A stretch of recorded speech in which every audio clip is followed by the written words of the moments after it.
ইরানের পারমাণবিক ইস্যুতে সব ধরনের সহযোগিতা দেওয়ার ঘোষণা দিয়েছে রাশিয়া।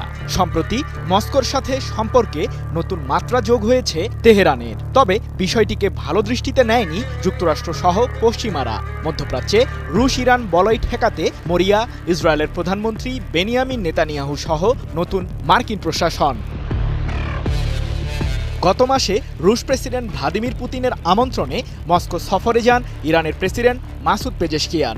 সিরিয়ার প্রেসিডেন্ট বাশার আল আসাদ সরকারের পতনের পর মস্কোর সাথে সরাসরি সম্পর্ক উন্নয়নে মনোযোগ দিয়েছে তেহরান। তারই ধারাবাহিকতায় ইরানকে সকল ক্ষেত্রে সহযোগিতা করতে দেশটির সাথে কৌশলগত চুক্তি করেছেন পুতিন। শিক্ষা ও প্রযুক্তি খাতে উন্নয়নের পাশাপাশি পারমাণবিক ইস্যুতে সহযোগিতার দ্বার উন্মোচন করতে পুতিন ও পেজেশকিয়ান চুক্তিতে সই করেছে। এবার মার্কিনীদের হুঁশিয়ারিকে বৃদ্ধাঙ্গুলি দেখিয়ে তেহরানকে পারমাণবিক ইস্যুতে সরাসরি সাহায্য করার ঘোষণা দিয়েছেন ক্রেমলিন মুখপাত্র দিমিত্রি পেসকভ।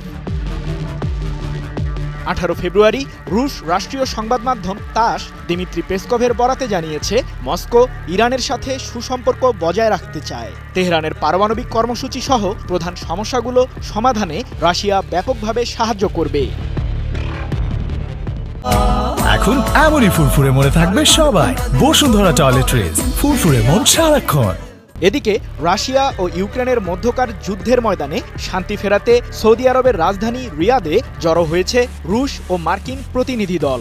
বৈঠকে রাশিয়ার প্রতিনিধি দলে রয়েছেন দেশটির পররাষ্ট্রমন্ত্রী সের্গেই ল্যাভরভ ও ক্রেমলিন সহকারী ইউরি উশাকভ। আর মার্কিন দলের নেতৃত্বে রয়েছেন পররাষ্ট্রমন্ত্রী মার্কো রুবিও, যুক্তরাষ্ট্রের জাতীয় নিরাপত্তা উপদেষ্টা মাইক ওয়ালস এবং প্রেসিডেন্ট ট্রাম্পের মধ্যপ্রাচ্য বিষয়ক বিশেষ দূত স্টিভ উইটকফ।